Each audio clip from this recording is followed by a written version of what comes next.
지금 이 시각 여러분이 주목할 만한 이슈 살펴보겠습니다. 임신 36주 차에 낙태 수술을 받았다는 유튜브 영상을 올린 여성과 수술을 해준 병원장이 살인 혐의로 경찰 수사를 받고 있습니다. 임신 중지 자체는 사실로 확인됐지만 실제 살인 혐의 입증까지는 난항이 예상되는데요. 그 쟁점이 뭔지 방준혁 기자가 전합니다. 지방에 거주하는 20대 여성으로 밝혀진 이 유튜버는 자신이 임신 36주 차라 밝히며 낙태 수술 과정을 공개했습니다. 수사의 관건은 아이가 모체 밖으로 나올 때 살아 있었는지를 밝혀내는 겁니다. 이 여성과 수술을 한 의사에게 적용된 혐의는 살인죄, 낙태죄에 대한 헌법 불합치 결정과 입법 공백으로 수술을 한 사실만으론 처벌할 수 없습니다. 살인죄는 사람을 살해해야 성립하는데 판례상 태아는 분만이 시작된 시점부터 사람으로 봅니다. 그런데 병원 안에 CCTV가 설치돼 있지 않았고 의료기록부엔 사산한 걸로 적혀 있어 혐의 입증이 쉽지 않을 전망입니다. 앞서 대법원은 34주차 임신 중지 수술을 한 의사에게 살인죄를 확정한 바 있습니다. 이 의사는 제왕절개로 태아를 꺼낸 뒤 양동이에 집어넣은 걸로 조사됐는데 아이 울음소리를 들었다는 병원 관계자 진술이 살인죄 판단의 중요 근거가 됐습니다. 산모의 수술 당시 상황에 대한 인지 여부와 상담 내용 등도 향후 송치나 기소 단계에서 주요 쟁점입니다.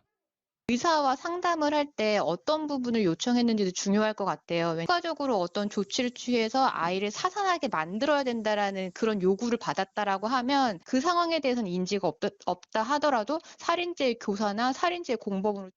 한편 이번 사건을 계기로 입법 공백의 부작용을 우려하는 목소리가 나오는 가운데 대한의사협회가 수술을 집도한 병원 원장을 중앙윤리위원회 징계심의에 회부키로 했습니다. 연합뉴스TV 방준혁입니다. 오늘 새벽 대전에서 차량 한 대가 보행자를 치고 주차된 버스를 들이받는 사고가 발생했습니다. 이 사고로 20대 청년이 안타깝게 목숨을 잃었는데요. 사고 차량에 탑승한 3명 모두 음주 상태였지만 운전을 한 사실에 대해선 다들 부인하고 있는 것으로 전해졌습니다. 이호진 기자입니다. 초록불이 켜지자 횡단보도를 건너는 남성. 그 순간 왼쪽 차로에서 SUV 한 대가 빠른 속도로 달려오는 모습이 보입니다. 분명 자동차 신호는 빨간불이었을 텐데 속도를 줄이지 않고 그대로 횡단보도를 지나갑니다. 속도를 줄이지 않고 계속 달리던 차량은 도로 연석과 가로등, 주차돼 있던 학생 통학용 버스까지 치고 나서야 멈춰 섰습니다. 사고 차량은 보행자를 친 뒤 여기 있는 가로등을 들이받았는데 그 충격으로 이렇게 가로등 머리가 떨어졌습니다. 이 사고로 횡단보도를 건너던 20대 남성이 현장에서 숨졌습니다. 사고 차량에는 한국인 1명과 캄보디아인 2명 등 3명이 타고 있었습니다. 이 가운데 캄보디아인 1명은 불법 체류자로 사고 직후 현장에서 500m를 도망갔다가 경찰에 붙잡혔습니다. 이들은 모두 음주 상태였던 것으로 조사됐습니다. 이들도 다쳐 병원에서 치료를 받고 있는 가운데 3명 모두 운전을 하지 않았다고 주장하고 있는 것으로 알려졌습니다. 피의자를 특정하기 위해서 이제 현재 CCTV라든지 블랙박스, 그다음에 술 마신 장소라든지 이런 부분들의 수사력을 집중하고 있는 그런 상황입니다. 경찰은 자세한 사고 경위를 조사하는 한편 이들이 술을 마시고 운전하게 된 계기 등을 수사하고 있습니다. 연합뉴스TV 이호진입니다. 태국과 베트남 마약 조직과 연계돼 마약을 국내에 밀수해 유통한 일당이 무더기로 적발됐습니다. 이들은 대부분 20대 사회 초년생이나 과도한 빚에 생활이 어려운 이들이었는데요. 가족들의 신상 정보를 넘기고 충성 맹세까지 한 것으로 드러났습니다. 서승택 기자가 보도합니다. 인적이 드문 새벽 시간, 모자를 푹 눌러 쓴 남성이 한 상가 앞 도로에 나타납니다. 이내 남성은 가방에서 무언가를 꺼내더니 한쪽 구석에 숨겨놓고 사진을 촬영합니다. 국내로 들여온 마약을 던지기 수법으로 유통하는 모습입니다. 경기 수원 중부경찰서는 지난해 9월부터 지난달까지 10개월간 태국과 베트남 마약 조직과 연계돼 국내에 밀수해 유통한 일당 86명을 검거하고 34명을 구속해 검찰에 송치했습니다. 이 사건의 총 압수량은 한 4kg 정도고 9억 5천만 원 상당입니다. 밀수 방법은 남성 같은 경우는 배 부위에 마약을 숨기고 복대를 차고 들어왔고 여성 같은 경우는 속옷 등 은밀한 부위에 숨기고 국내로 들어오는 방법으로 밀수를 했습니다. 마약 밀수에 가담한 일당은 대부분 20대 사회 초년생과 과도한 채무로 인해 생활이 어려운 이들로 SNS 광고를 보고 가담하게 된 것으로 드러났습니다. 특히 이들은 가족의 신상 정보를 해외 총책에게 제공하고 본인의 신분증을 들고 충성맹세 영상까지 촬영한 뒤 범죄에 가담했습니다. 만약 물건을 가지고 도망가거나 문제를 일으킬 시 집에는 마약 배달이 오는 것에 동의하며 저의 모든 가족의 신상과 저의 모든 정보는 마약 밀수에 사용되는 데 동의합니다. 경찰은 해외에 있는 총책에 대한 추적 수사를 계속하는 한편 아직 적발되지 않은 국내 밀수 및 중간 판매 사범에 대한 추적도 이어가고 있습니다. 연합뉴스TV 서승택입니다. 네, 지금 보시는 사진 속 이 동물 어떤 동물인지 아시나요? 바로 멸종 위기종인 큰 바다 사자인데요. 부산에 이어 울산 앞바다에서 하루 간격으로 이 큰 바다 사자가 발견돼 화제입니다. 고희훈 기자가 보도합니다.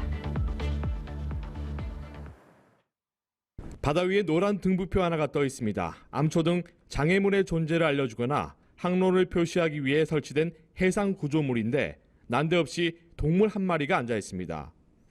해경이 접근해도 도망갈 생각을 하지 않는 이 동물의 정체는 다름 아닌 큰 바다 사자입니다. 아니 쉬고 있는 겁니다. 쉬고 있는 거. 이거 쉬고 있는 것 같은데? 어디 쉬고 있는 게 지가 힘이 다 돼가지고 어디 아빠가 들어있는지. 하루 뒤 이번엔 울산시 울주군 진앙 인근 해상 등부표에서도 비슷한 동물이 발견됐습니다. 등부표에서 느긋하게 낮잠을 즐기는 이 녀석도 큰 바다 사자인 것으로 확인됐습니다. 전날 부산 기장군 동백항 등부표에서 발견된 것과 동일한 개체인지는 확인되지 않았습니다. 동백항에서 진앙까지 직선거리는 13km 정도 떨어져 있습니다.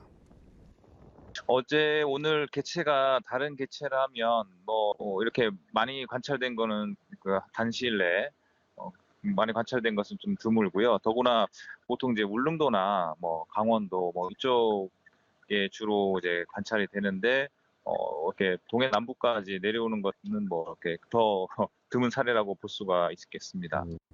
큰 바다 사자는 바다 사자과의 해양 포유류로 국내에선 동해나 울릉도 주변 해역, 제주도 등지에서 드물게 관찰됩니다. 주로 어류와 연체동물을 먹고 사는데 서식지 파괴와 오염, 밀렵 등으로 현재 우리나라에선 환경부 멸종위기 야생생물 2급으로 지정돼 있습니다. 연합뉴스TV 고효입니다. 최근 코로나19가 다시 유행하면서 열이 나고 몸살 기운이 있으면 혹시 코로나가 아닌지 의심부터 하게 되는데요. 에어컨 바람을 강하게 쐬면 걸리는 냉방병도 초기 증상이 비슷합니다. 헷갈리는 코로나19와 냉방병의 구분법, 홍서현 기자가 정리했습니다. 연일 이어지는 폭염에 에어컨을 종일 틀어놓게 되는 요즘. 찬 공기에 오래 노출되면 이른바 냉방병에 걸리기 쉽습니다. 몸이 조금이라도 열을 내려고 으슬으슬 떨리는 등 몸에 부조화가 오는 겁니다. 최근 환자가 급증하는 코로나19도 냉방병과 초기 증세가 비슷합니다. 두 질환 모두 초기에 콧물과 재채기와 같은 호흡기 증상이나 소화 불량, 피로감이 나타날 수 있습니다. 에어컨을 오래 쐰 뒤 감기 증상이 나타나면 우선 몸을 따뜻하게 하고 충분히 쉬어야 합니다. 그럼에도 37.5도 이상 열이 떨어지지 않거나 목이 계속 아프다면 코로나19를 의심해 봐야 합니다. 코로나19는 대부분 고열이 동반이 되고 인후통이 굉장히 심하면서 냉방병과는 달리 쉰다고 쉽게 좋아지지 않는 경우도 많습니다. 냉방병을 예방하려면 주기적으로 환기하고 실내 온도를 25도 정도로 유지하는 게 좋습니다. 전문가들은 에어컨 필터도 2주에 한 번씩은 청소해야 한다고 강조합니다. 코로나19 감염을 막기 위해선 무엇보다 손 씻기와 마스크 착용이 기본입니다. 감염에 취약한 고령층이나 입소시설 구성원 등은 백신을 매년 맞는 것이 중요합니다. 연합뉴스TV 홍선입니다.